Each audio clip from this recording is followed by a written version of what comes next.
Vindo, porém, a plenitude do tempo, Deus enviou seu Filho, nascido de mulher, nascido sob lei, já falei sobre isso, para resgatar os que estavam sob a lei, a fim de que recebêssemos a adoção de filhos.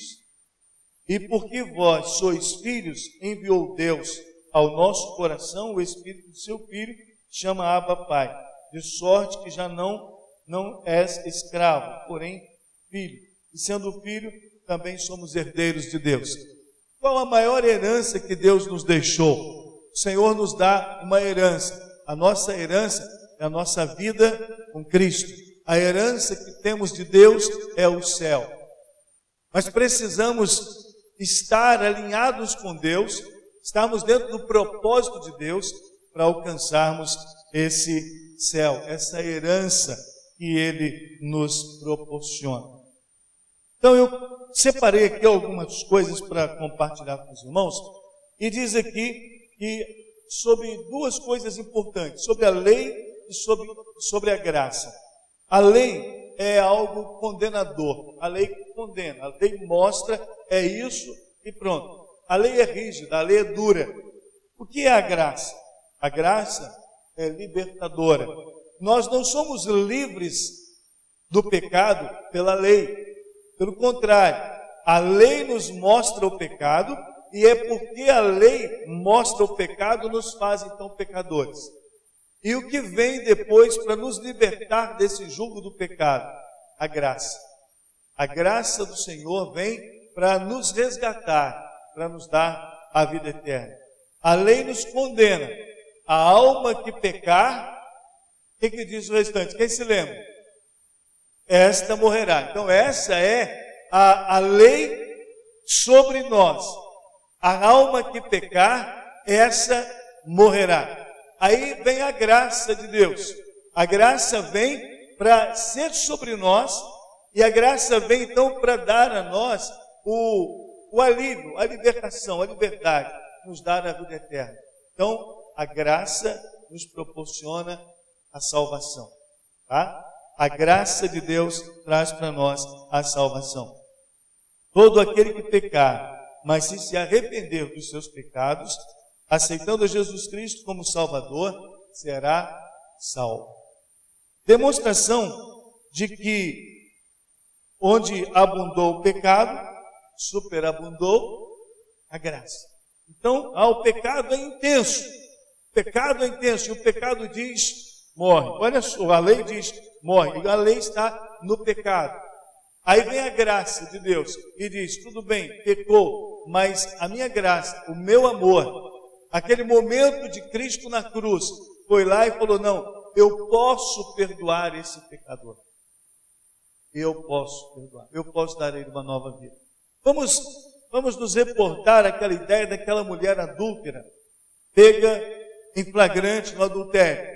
E aqueles homens pegam aquela mulher e a levam até a presença de Jesus. Jesus escrevendo na areia estava, e agora eles se apresentam ali com ela. A lei dizia que toda mulher pega em flagrante no adultério deveria ser apedrejada. E eles chegaram e lançaram isso na presença de Jesus. A lei diz isso. Mas aí Jesus disse, olha, aquele que não tiver pecado, atire a primeira pedra. E quando ela olhou para Jesus e disse assim, Jesus, e agora? Eu estou entre a lei e estou entre a graça. O que é que o Senhor aplicará à minha vida? Ela disse para ele, o que o Senhor diz agora? O que o Senhor Jesus disse para ela? Vá, porque eu não te condeno, mas vá, vamos falar junto? E não peques mais. Você está livre, você está livre. Não cometa mais pecados. O que foi isso sobre a vida daquela mulher que pela lei deveria ser apedrejada? Foi a graça. O que é a graça? É um favor que nós recebemos de Deus e que nós não merecemos. Porque somos pecadores. E o que merecemos é simplesmente morrermos mesmo, é o pior. Mas a graça de Deus veio para nos resgatar, para nos tirar daquele lugar horrível e nos fazer de novo e dar-nos condições de sermos mais do que vencedores. Cristo nos trouxe a graça. Se tivesse sido dado uma lei, que pudesse conceder vida, a justiça, na verdade, seria pela lei, não é? E não pela graça. E a justiça de Deus, ela é exercida em nós pela graça. É por isso que nós somos absolvidos quando nós nos arrependemos dos nossos pecados. Nós vimos há pouco tempo agora um pessoal que foi pego, até uns brasileiros que foram presos lá no exterior por causa do tráfico de drogas, e a lei do país condenava a morte, né, a serem mortos, pena de morte. Bem, eles chegaram a pedir perdão, mas não teve problema. Pediu perdão, mas vai morrer assim mesmo. E eles morreram. Se nós temos esse caminho com Deus, e o nosso pecado foi tão grande, nossa condenação é tão grande, e o pecado nos leva à morte, e a lei diz a morte, mas aí o Senhor diz assim: mas se você se arrependeu, eu vou perdoar os seus pecados e vou te dar a vida eterna. Eu vou te dar uma nova chance. Eu vou te dar uma nova oportunidade de vida. Veja bem, Gálatas 3:21 diz assim: logo a lei é contra a promessa de Deus? De modo nenhum. Pois se fosse dada uma lei que pudesse vivificar, a justiça, na verdade, teria sido pela lei. Jesus, ele diz que ele veio cumprir a lei, não veio transgredir a lei. Mas houve algumas coisas que, pela chegada de Jesus, muitas coisas foram mudadas. Por exemplo, as pessoas que erravam. Se o Samuel, você é o cara que é sempre o exemplo, né? Está pertinho aqui. Se o Samuel cometesse um pecado, a Elcia pagaria com ele, porque é a esposa dele.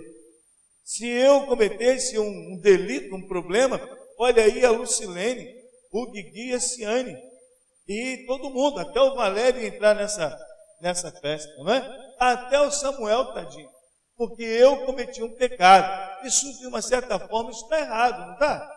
O que Jesus fez? Jesus veio e falou assim: não quero isso. Cada um vai assumir a sua própria responsabilidade. A graça do Senhor transforma essa lei e muda essa iniciativa que havia no mundo.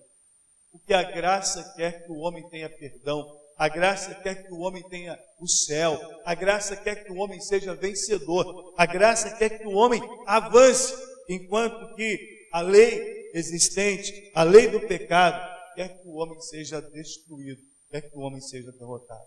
A graça tem uma vida com emoção. A lei é fria. A lei é fria. Mas a graça tem emoção. A graça tem a unção de Deus sobre ela, para fazer a grande diferença. E eu coloquei aqui um momento também especial, que o Senhor mostra que o amor dele foi tão grande, que ele quis mudar isso. Bem, já que existe essa condição, eu quero trazer para vocês uma outra opção. E eu vou trazer para vocês alguém que vai viver no meio de vocês, como vocês, mas que vai pegar o pecado de vocês, levar sobre eles para dar a vocês condição de serem livres. E ele fez isso com Jesus. Vamos recitar juntos João 3,16, para a gente lembrar bem esse momento? Porque Deus amou o mundo de tal maneira que deu seu Filho unigênito, para que todo aquele que nele crê não pereça, mas tenha a vida eterna. Porque Deus amou o mundo de tal maneira que deu seu Filho unigênito, para que todo aquele que nele crê não pereça, mas tenha a vida eterna. Há uma unção, há uma graça especial sobre isso que o Senhor fez. Ele envia Jesus, Jesus vem, limpa tudo, lava-nos com o sangue derramado na cruz e produz e promove uma grande transformação, uma grande diferença na vida de todas as pessoas. Todo aquele que crê, todo aquele que deseja, todas as pessoas podem mudar a sua história, mudar a sua vida. Nenhum de nós, meus irmãos, nenhum de nós fomos chamados pelo Senhor para sofrimentos. O homem não foi chamado pelo Senhor para ter uma vida medíocre, para ter uma vida infeliz, para ter uma vida sem graça, para ter uma vida encaminhada para a morte. Não, nós não fomos chamados para isso. O Senhor nos chamou para a vida. O Senhor nos convoca para sermos vencedores. O Senhor nos convoca para vivermos uma vida bonita. Deuteronômio, ainda lá no Velho Testamento, no capítulo 29, ele diz o seguinte, capítulo 31, ele diz o seguinte, está aqui a bênção e está aqui a maldição. Você pode escolher, escolha, pois, a vida para que você possa viver. Então, essa é a orientação do Senhor. Escolhe a vida para que você possa viver. Meus irmãos, o Senhor está dizendo para nós que devemos buscar vida. Devemos buscar vida. Vamos dizer junto? Buscar vida. Buscar vida. Eu vou fazer uma pergunta para os irmãos, você responde lá no seu coração. Aquela vida amargurada, infeliz, sem graça, sem nenhuma inspiração, isso é viver, irmãos? É a mesma coisa da vida eterna e da morte eterna. A vida eterna é alegria, a vida eterna é paz, a vida eterna é regozijo, é presença de Deus, é céu. Isso é a vida eterna, satisfação, andando nas ruas de ouro, nas ruas de cristal. Isto é a vida eterna. E o que é a morte eterna? A morte eterna é uma vida de sofrimentos. A morte eterna é a vida de sofrimentos. A morte eterna é aquela vida que o fogo arde permanentemente, em que a pessoa sente dores permanentemente, em que há ranger de dentes permanentemente. Isso é vida que significa morte. Vida que significa morte. A morte eterna, o inferno, é uma vida de sofrimento.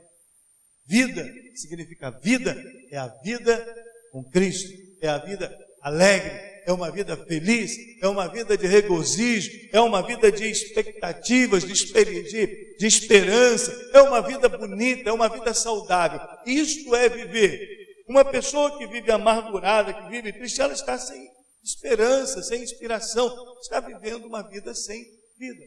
Precisa mudar isso. Jesus quer que tenhamos vida. Escolhe, pois, a vida para que vivas. Vamos falar isso junto? Escolhe, pois, a vida para que vivas. Isto é graça de Deus. Isto é graça de Deus. Separei algumas questões aqui também importantes para a gente compartilhar. O que é estarmos com Jesus? Qual o feito de Jesus para a nossa salvação? A Bíblia diz que nós somos justificados. Então, Jesus nos justificou. E Ele nos justifica pela nossa fé. Nós também fomos resgatados. Nós todos éramos pecadores. Porque todos, agora sim, vamos falar junto? Porque todos pecaram e destituídos foram da glória de Deus. Então, todos fomos pecadores. Todos estávamos lá. E há milhares e milhares de pessoas ainda nesse mesmo lugar, no pecado. Mas as pessoas podem ser resgatadas. Nós fomos resgatados pelo Senhor. O Senhor nos trouxe a vida, nos resgatou dos pecados. Ele nos deu uma nova direção na vida. Ele nos mostrou um novo caminho. Ele nos mostrou uma nova direção. Ele nos tirou daquele buraco. Ele nos tirou daquela lama e nos colocou em lugar de destaque. O Senhor nos resgatou. E agora, vamos imaginar que o Senhor nos resgatou. E aí alguém olha para nós e diz assim, como você mudou de vida? Você não podia ter mudado, você estava lá na lama. Poxa vida, você fez tantas coisas, era lá que você tinha que ficar. Aí, eu digo assim, ou a pessoa vai dizer assim, não, mas eu criei no Senhor Jesus. Ah, mas isso não tem nada a ver. Tem. O Senhor me justifica através da minha fé. Eu fui resgatado por Ele e Ele me justifica. E aí o Senhor vai dizer para qualquer outra pessoa assim, não, Ele recebeu a minha presença, Ele recebeu o Espírito Santo, e o meu Espírito agora habita nele, porque Ele creu em mim, porque ele desejou ter uma nova vida, porque ele se arrependeu dos seus pecados. Então eu estou justificando essa pessoa agora como uma nova criatura. Vamos falar isso junto? Uma nova criatura? Uma nova criatura. Ele está sendo justificado pelo Senhor. Ele não é mais aquele homem velho. Ele não é mais aquele ser de antes. Ele não é mais aquele do lixo. Ele não é mais aquele da lama. Ele não é mais aquele do buraco. Ele agora é uma nova pessoa. Eu o justifico. Eu o resgatei. E isso tudo por causa da graça que veio sobre ele. A graça de Cristo sobre essa vida. Porque se não fosse a graça, pela lei, simplesmente, pura e simplesmente, ele estaria lá na lama, ele estaria no lixo, ele ficaria por lá, seria condenado. Mas a graça de Deus veio, vamos imaginar assim, né? A graça de Cristo vem e se abaixa até onde ele está. É o Senhor que desce onde o pecador está, e o resgata, e o traz com ele, e diz: eu quero fazer de você uma nova criatura. Eu quero que você seja uma pessoa diferente. Eu quero que você seja uma pessoa que vença. Eu quero que você seja um vencedor. Você vai vencer ao pecado, você vai vencer ao mal, você vai vencer as fraquezas. Você vai ser uma nova pessoa. Você vai ter novos pensamentos, você vai ter novas atitudes, você vai ter novas posturas na sua vida. Você agora não vai olhar mais para baixo, mas você agora vai olhar para cima. Você agora tem sobre você a graça de Cristo, e essa graça faz a diferença. E aí um dia Paulo estava lá andando de um lado para o outro e reclamando de alguma coisa que ele sentia, e o Senhor disse: Paulo, pela terceira vez eu estou te dizendo agora, esquece, esse espinho vai ficar na sua carne. E Paulo disse, e Jesus disse uma frase muito importante para Paulo naquele momento: Paulo, pensa em uma coisa que vai fazer você ser o vencedor. A minha graça, como é que termina? A minha graça te basta. E pronto, a minha graça te basta. Então, Paulo ouviu isso e entendeu que realmente eu preciso viver para a glória do Senhor. Meus irmãos, às vezes nós nos sentimos tão pequenos.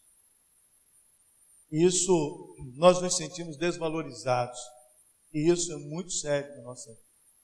Por causa desse sentimento de desvalorização, desse sentimento de humilhação que sentimos às vezes, nós encontramos pessoas deprimidas, nós ficamos deprimidos. Esse momento é muito difícil.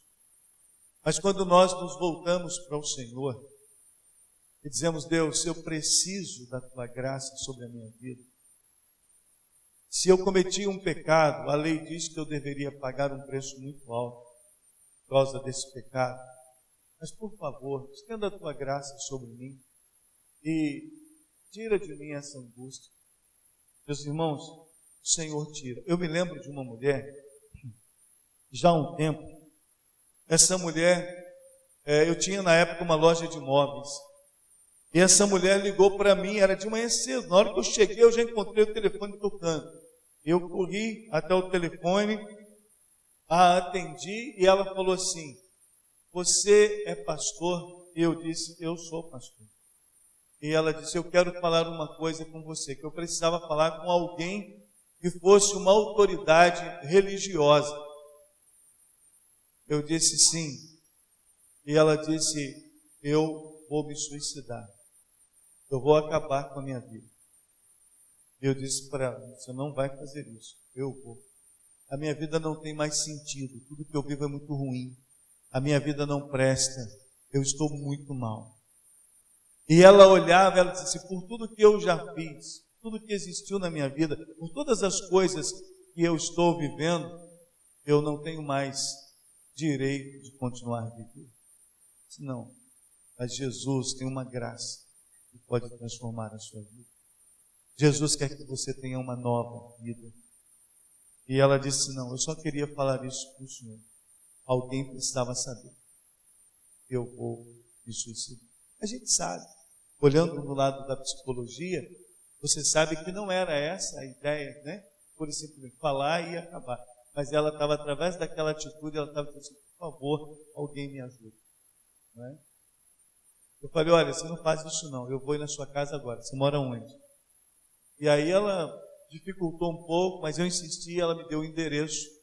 Eu falei com o pessoal que trabalhava comigo, falei, eu estou saindo, e vocês cuidem da loja. Saí e fui para a casa dela. Eu cheguei lá, uma pessoa que abriu a porta para mim era uma pessoa com um semblante, sim, feio demais, mal demais, infeliz demais. E ela abriu a porta, eu entrei, sentei, e eu comecei ouvindo-a. E ela só foi falando de desgraças da vida, só de coisas negativas. E eu disse para ela, Jesus tem uma graça que pode fazer diferença na sua vida. A graça de Cristo vai te dar condição de você ser salvo, de você mudar a sua história. Meus irmãos, conversamos bastante. Chegou o esposo dela, chegaram os filhos dela. E foram momentos ali maravilhosos, quando ela pôde então chorar diante de Deus e pôde declarar, eu quero encontrar esse Jesus. Porque o que você está dizendo para mim, realmente pode mudar a minha vida. Se pode realmente, eu quero viver isso. E ela entregou a vida para Jesus. Eu batizei aquela mulher. Eu batizei os filhos daquela mulher. E o esposo reconciliou-se com Cristo. Jesus, Ele nos chama, meus irmãos, exatamente para isso. E o que é isso? É lei? Não, é graça. É graça. Na igreja temos algumas leis, alguns ritos de leis. E uma vez no seminário, falei para os meus alunos a respeito disso. Eu estava saindo daquela aula, daquele dia do seminário, e ia visitar uma família. E aquela família estava toda desestruturada, as coisas estavam complicadas, eles estavam se acabando e iam destruir a sua vida, os dois, acabar com tudo. Eu saí do seminário e falei assim, seria muito fácil para nós, porque a lei da igreja diz, cometeu um pecado, exclua. Não é? Essa não é uma visão da lei da igreja? Exclua. Vai lá e apresenta numa assembleia de fulano, pecou e nós vamos excluí-los do rol de membros da igreja. E eles que se virem. E eu disse assim, não é por aí. Eu vou visitar esse pessoal, porque eu quero levá-los a compreender que existe a lei, mas que existe a graça. E a graça de Cristo é que vai fazer com que eles sejam perdoados. É a graça de Cristo que vai fazer com que eles se perdoem mutuamente. É a graça de Cristo que vai transformar aquelas vidas. É a graça de Cristo que vai dar para eles uma nova história, um novo tempo, uma nova vida. E eu vim, meus irmãos, para a casa daquelas pessoas e saí da casa deles também de madrugada naquele dia. Mas uma coisa, encontrei a esposa recentemente e ela me deu um abraço e disse, pastor, como nós em casa amamos o Senhor. Eu disse, glória a Deus. Por quê? Porque eu fui merecedor desse amor, irmãos. Porque eu apresentei para eles o nosso Cristo. É um Cristo que tem graça. E a graça dele ensina a pessoa a perdoar. A graça dele tira a culpa de sobre as pessoas. A graça de Cristo traz o alívio. A graça de Cristo traz a liberdade para o ser humano. E nós precisamos viver essa graça. Todos nós precisamos dela. Bem, Jesus então nos justifica e resgata o homem. O nosso resgate foi pago na cruz. Teve um preço de sangue. Jesus derramou o seu sangue por nós. Outra coisa importante é que a libertação do pecador, a sua redenção, dá-se na esfera espiritual. Nós recebemos isso espiritualmente. Às vezes estamos naquele problema e você não vê nada. Talvez nessa noite, aqui eu estou falando para você, né? Nós estamos compartilhando a palavra de Deus aqui na casa dele, e de repente você está atravessando um momento de uma luta sua, uma aflição sua, alguma coisa. Eu estou falando aqui e você começa a viajar comigo nessa história de Deus, nessa graça de Deus, e você vai compreendendo isso. E na medida que você compreende isso, você vai entendendo e você vai dizendo: Deus, o Senhor pode. E aí o que é que acontece aqui, num momento como esse? O Senhor que está aqui no meio de nós, Ele vai trabalhando o seu coração, Ele vai mudando a sua mente, Ele vai aplicando o poder dEle à sua vida. E meu amado, você pode sair daqui hoje totalmente transformado pelo poder de Deus. Você hoje pode sair daqui sendo uma nova criatura. Você pode sair daqui hoje sendo curado de qualquer coisa que você tenha. Você pode sair daqui liberto. Você pode sair daqui com uma esperança quando você já não tinha nenhuma. Você pode sair daqui como um gigante, como quando antes você pensava ser um derrotado, um nada. O Senhor pode te dar uma experiência totalmente nova. E isso, mas eu não vi acontecer nada. Mas aconteceu no mundo espiritual, aconteceu no seu espírito, aconteceu na sua alma, e as coisas começaram a ser transformadas, a serem mudadas dentro de você. O Senhor fez. O Senhor começou a agir espiritualmente, e o Senhor moveu céu e terra para abençoar a sua vida, porque Deus, você não vê, mas você sente a presença dele. Deus você não vê com os olhos humanos, mas você sabe que Ele existe. Você não vê o vento, mas Ele toca em você. Você não vê o som, mas você sente que Ele está aí, você ouve. Então, meus amados irmãos, Deus age na nossa vida de forma espiritual. E o espiritual é o sobrenatural agindo na nossa vida. Esse sobrenatural transforma. Esse sobrenatural de Deus renova. Esse sobrenatural de Deus restaura, cura, liberta, faz do homem um novo homem, uma nova criatura, uma nova pessoa. Então, nós podemos pensar nisso e estarmos entendendo que somos livres. E quando nos libertamos espiritualmente, quando o Senhor nos liberta, meus amados irmãos, não há correntes nesse mundo que é onde nos prender. Outra coisa interessante é que na esfera espiritual, onde ocorre também a resposta positiva ao apelo da fé. Eu creio no Senhor. Eu falei aqui no dia 31 que nós devemos escrever o que nós precisamos para esse ano de 2016. Eu falei sobre isso e eu mesmo sou e peguei, comecei a me planejar e a me organizar. Preguei uma mensagem também no domingo anterior ao dia 31, falando sobre planejamento, e nós apresentamos 4 questões para o planejamento. Apresentamos o amor, apresentamos a visão, o discernimento e a realização.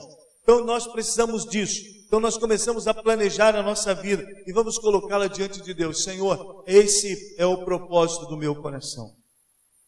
E nós vamos apresentar para o Senhor. Eu creio que o Senhor há de fazer algo maior na minha vida. E o Senhor vai fazer. Pode crer nisso. Porque o Senhor atende ao seu filho que clama. O Senhor atende ao seu filho que pede. O Senhor atende a todo aquele que busca. Outra questão também importante para a gente estar concluindo a nossa palavra hoje, onde há o cumprimento da promessa da parte de Deus. Onde há o cumprimento da promessa da parte de Deus? Na sua vida. Deus vai cumprir a promessa dele na sua vida. Quando ele disse para nós, não te deixarei, nem te desampararei, meus irmãos, isso é uma promessa do Senhor. E aí você de repente, estou só. Não, o Senhor está comigo.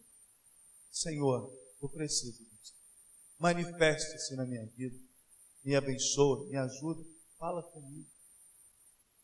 Às vezes nós falamos isso com Deus, irmãos, mas não paramos para ouvir a resposta de Deus. Às vezes nós dizemos isso e saímos correndo em disparada na direção daquilo que nós imaginamos ser a melhor coisa. O Senhor nos chama para a graça. E Ele diz, olha, a minha graça te basta. E dentro dessa graça de Cristo está a esperança do que Ele pode fazer. Dentro desta graça de Cristo está a paciência para que Ele possa fazer. Senhor, eu preciso disso. Senhor, eu gostaria daquilo. Senhor, eu quero me ver livre de angústias dentro de mim. Senhor, eu quero me ver livre de problemas que estão circundando a minha vida. Senhor, eu quero me ver livre de problemas de família. Senhor, eu quero uma transformação na minha vida por inteiro. E aí eu coloco tudo isso diante de Deus, posiciono na presença dele e digo: Tu és o meu Senhor, Tu és o meu Deus. E eu creio na solução vinda de Ti. E nós deixamos Deus agir. É quando nos esvaziamos de nós mesmos. Isso é necessário, irmãos.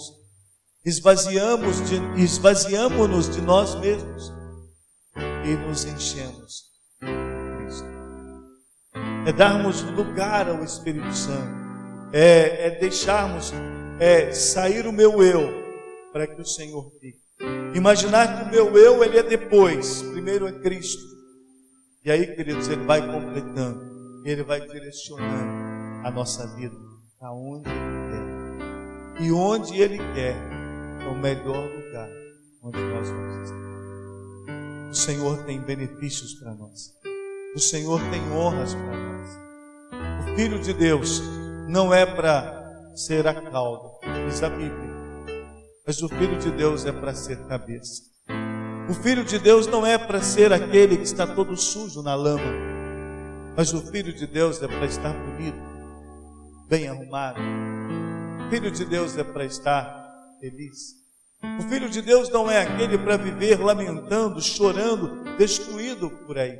O Filho de Deus é aquele para sorrir e quando chora, ele chora com a certeza de que está sendo consolado. É um choro com o consolo presente. O Filho de Deus é aquele que se levanta e vê a glória do Senhor. O Filho de Deus não é aquele que se levanta para cair de novo. Não, o Filho de Deus se levanta e mantém-se de pé e vê a glória de Deus. O Filho de Deus é aquele que se posiciona diante de Deus e diz: eu creio no Senhor de todo o meu coração. E ele tem a certeza de que nada nesse mundo poderá ser maior do que o Senhor que dá. Deus é poderoso para fazer infinitamente mais. Se crermos, veremos a glória de Deus. Os nossos projetos, os nossos sonhos, as nossas leis estão aqui. A graça de Deus está aqui. A lei me condena, mas a graça me liberta. E quando eu estou liberto pela graça, eu estou cumprindo a lei com alegria. E vou cumprir a lei que o Senhor me ensina a cumprir. O Senhor está conosco, queridos. O nosso Deus está aqui no meio de nós. Eu quero pedir você para fechar os seus olhos. Eu quero pedir você para orar ao Senhor nesse momento. Eu quero pedir você para não usar da lei para com você mesmo. Mas eu quero te pedir para dar lugar à graça em você. E às vezes, nós dizemos muito isso. Houve um tempo em que eu ouvi muitas pessoas dizendo assim: eu não mereço nada. Eu sou, desculpa a palavra, mas eu sou um burro. Eu não presto para nada. E eu não sei, talvez tantas pessoas que falam isso escutaram de seus pais um dia isso, infelizmente. Você não serve para nada. Você não vai conseguir nada. E infelizmente essa lei negativa foi imposta. Para você fazer isso, você tem que ser assim, assim, assim, assim. E você não vai conseguir isso. Querido, eu quero dizer para você que o nosso Cristo, ele é desafiador. E ele é transformador. Eu quero te dizer que hoje a graça dele deve superabundar na sua vida. É a graça do Senhor para preencher o seu vazio. E o Senhor quer fazer isso. O Senhor quer agir assim. Dê lugar a isso. Dê lugar a Ele. Senhor, eu quero que a Tua graça seja sobre mim. Pare de ser você o seu cobrador. Pare de ser você aquele a exigir algo de você. Seja aquele doador. Nesse momento eu te convido a doar a sua vida para o Senhor, a colocar sobre o Senhor as suas expectativas. a colocar sobre o Senhor as suas necessidades, a lançar sobre o Senhor as suas ansiedades, a lançar sobre o Senhor as suas expectativas, a lançar sobre o Senhor todas as coisas da sua vida, crendo que no Senhor você será mais do que vencedor. Esse momento é um momento de libertação do Senhor na sua vida. É um momento que o Senhor quer você restaurado. Ele está aqui para justificar você. O Senhor está aqui para te justificar. O Senhor está aqui para te resgatar. Ele está nesta noite aqui junto de nós. E Ele tem no coração dele esse desejo. E Ele diz: vinde a mim, se você estiver cansado e oprimido. Ele traz uma promessa: eu te aliviarei. Ele está dizendo para você nessa noite: pega o seu jugo. Pega o seu jugo. Ele está pesado para você. Lance-o sobre mim. Toma o meu, porque o meu é leve. Toma aqui, isso é graça. É pegar o peso, tirá-lo dos nossos ombros, colocar sobre o dele e colocar sobre o nosso a leveza, a pureza. Isso é graça. Eu te convido, meu irmão, em nome de Jesus, viva com intensidade a graça de Cristo. Viva com intensidade a graça de Cristo. Deixe Ele operar na sua vida. Deixe Ele fazer diferença na sua vida.